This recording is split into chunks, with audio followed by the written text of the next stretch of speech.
वजीर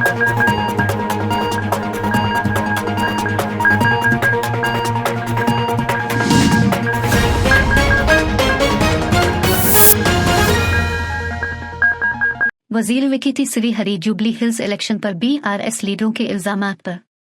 बीआरएस का अंदाज ऐसा है कि कहने वालों को सारी दुनिया सब्ज दिखाई देती है। वो कह रहे हैं कि कांग्रेस पार्टी को बीआरएस पार्टी की आदत है। जब बीआरएस लीडर आइन की बात करते हैं तो ऐसा लगता है जैसे आज से बेदार हो रहे हैं। बीआरएस लीडर जमहूरियत पर पुराने आंसू बहा रहे हैं।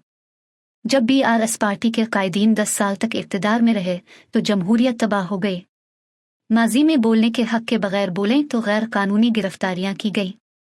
हम सब में लड़ा के तेलंगाना आएगा तो पानी, फंड्स और तकर्रात होंगे। लेकिन केसीआर ने लोगों में ये भरम पैदा किया कि उन्होंने तेलंगाना रियासत हासिल की और 10 साल तक रियासत को तनज़्ज़ुली का शिकार किया। अगर हम उनकी तरह काम करते हैं तो इंतखाबी उसूल। मीडिया मित्रों को नमस्कार। రాజ్యాంగబద్ధంగా జరిగినటువంటి ఉప ఎన్నిక అయిపోయిన తర్వాత సాయంత్రం ప్రెస్ మీట్ పెట్టి తెలంగాణ భవన్లో ఆర్ఎస్ ప్రవీణ్ కుమార్ గారు, లక్ష్మారెడ్డి మాజీ మంత్రి గారు, అదే మాదిరిగా దాసోజు శ్రవణ్ ఎమ్మెల్సీ గారు ఏదో రాజ్యాంగం అంతా చిల్లరమల్లర చేశారు, ప్రమాణాలు లేవు, ప్రామాణికాలు లేవు, రాజ్యాంగాన్ని తుంగలో తొక్కారు, డబ్బుల సాంప్రదాయాన్ని బయటికి తీశారు, చిల్లర సాంప్రదాయాన్ని బయటికి తీశారు. ఇక రకరకాలుగా గుండాయిజం, రౌడీయిజం ఇంత బీభత్సమైన ఎన్నికలు ఎప్పుడు చూడలేదు. ఈ విధంగా రకరకాలుగా మాట్లాడేటువంటి సందర్భాన్ని నిజంగా కూడా దయ్యాలు వేదాలు పలికినట్టు ఏదో ముసలి కన్నీరు కార్చినట్టు అనిపిస్తా ఉంది. ఒకసారి చూసుకోవాలి, 10 సంవత్సరాలు అధికారంలో ఉన్నప్పుడు ఇంత స్పష్టంగా ఈ రోజు ఎన్నికల కమిషన్ ఇచ్చిన తేదీ నాడు జరిగిన బై ఎలక్షన్స్ లో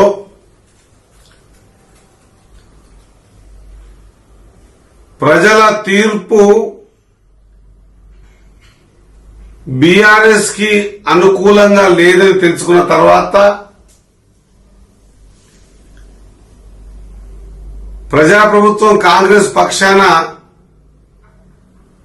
ఓటరు తన ఓటును వేస్తున్నాడని గ్రహించినటువంటి మా సోదరులు ఇక ఏదో ఒక నెపం దొరకాలి, ఆ నెపం మీద దొబ్బాలనేటువంటి ప్రయత్నం, ఇలాంటి ప్రయత్నాలు గతంలో సమాజం తెలుసుకోనప్పుడు అది నిజంగానేమో వీళ్ళు చెప్పిన మాటల నిజముందేమో అనేటువంటి భావనతో ప్రజలు ఉండేది.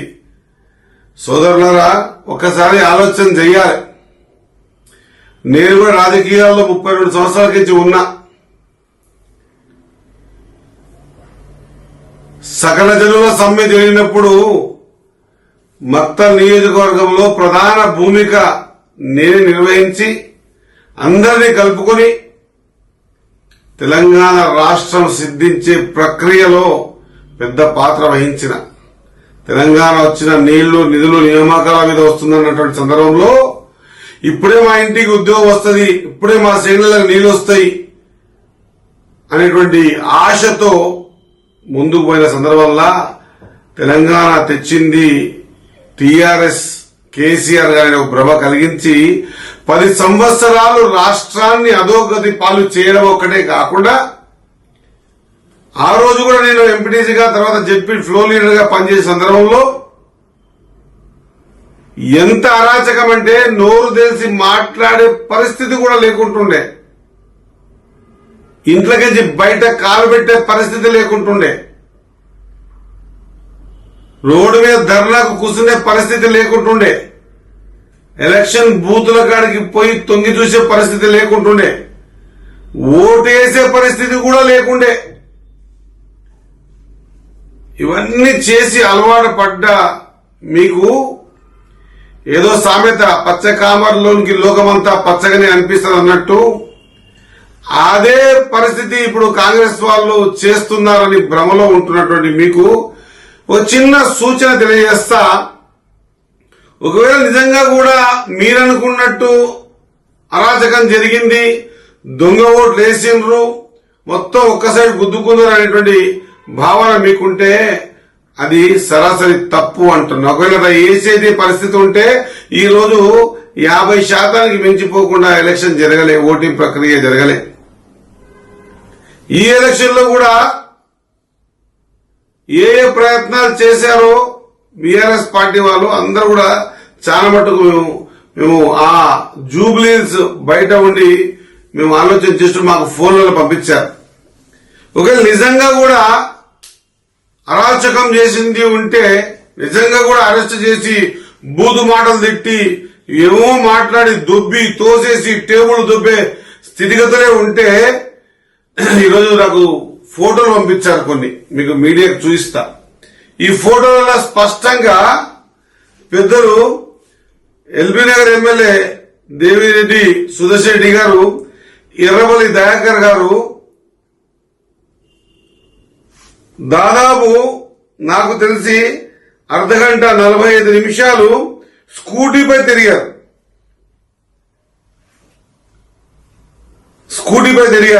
దానికి సంబంధించిన మొత్తం ఈరోజు నా దగ్గర ఉన్నాయి.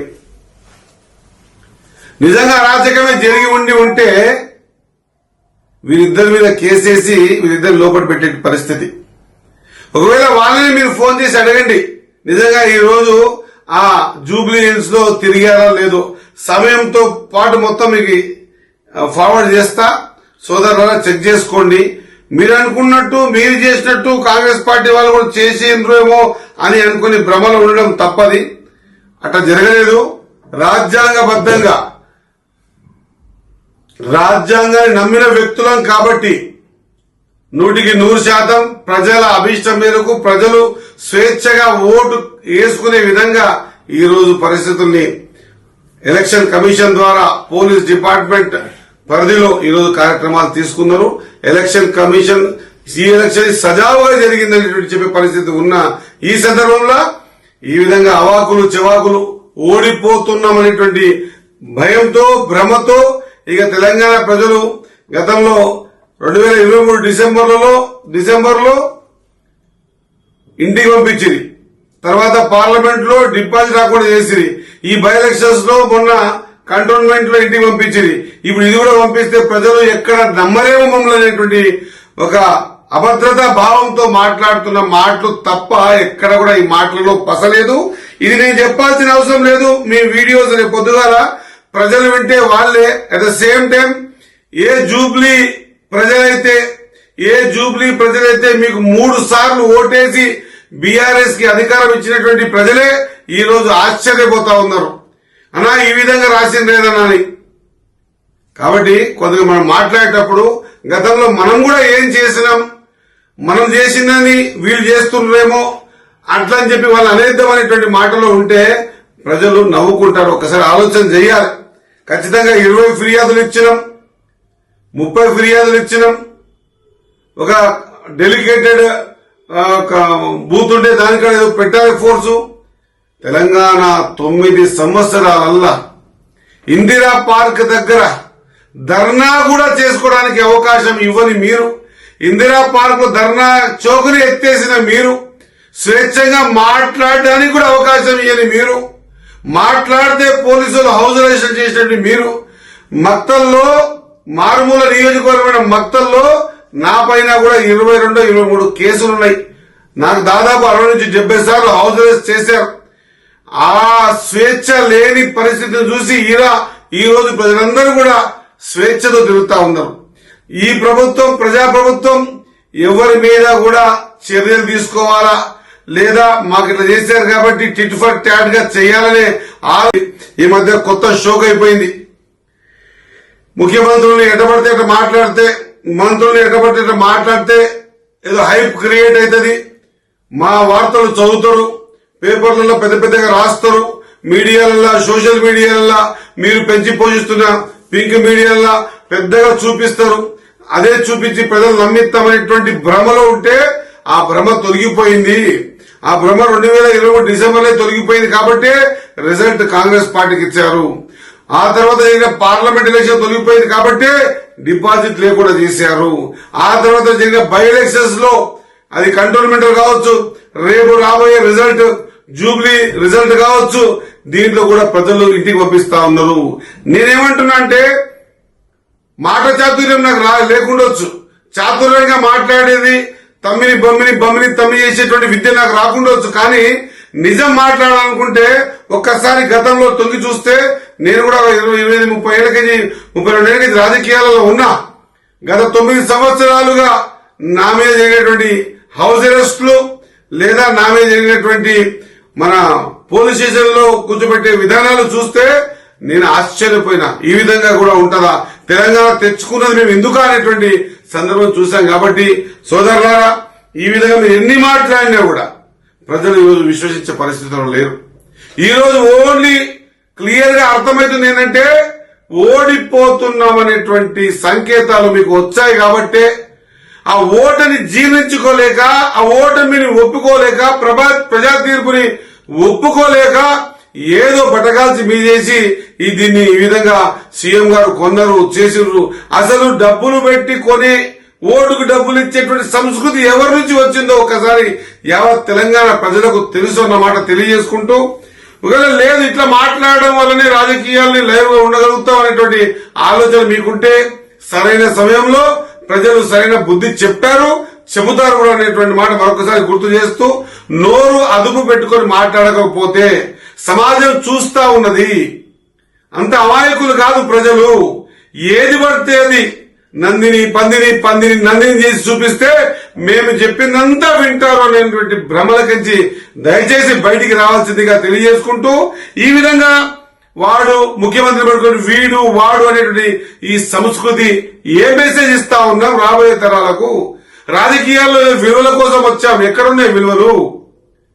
ఆ రోజు నీకు చెప్పకూడదు కానీ మాజీ మంత్రులు మాజీ పెద్ద మనుషులందరూ కూడా ఏం మాట్లాడారు, వాళ్ళని వీరిని లాస్ట్ మీడియాని కూడా 100 మీటర్ల లోపలికి తొక్కి బూంచి పడేస్తారనేటువంటి మాటలు మాట్లాడుతుంటే కూడా ఆ రోజు మీడియా కానీ మీడియా డిపార్ట్మెంట్స్ అని కూడా సరే సమయం వచ్చినప్పుడు దానికి ప్రతిఫలం దొరుకుతారనేటువంటి ఆలోచనతో ఉన్నారు. కాబట్టి ఈ రోజు మిమ్మల్ని ఇంట్లో కూర్చోబెట్టారన్నమాట గుర్తు చేస్తా ఉన్నా.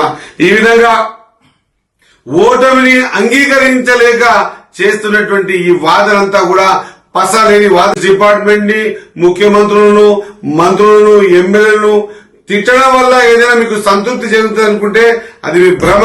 ఇది ప్రజలు విఘ్నులు, వాళ్ళే దీని పట్ల సరైన సమయంలో ఆలోచన చేస్తారని తెలియజేస్తా ఉన్నా. Thanks for watching 99 TV channel Fair and Fact.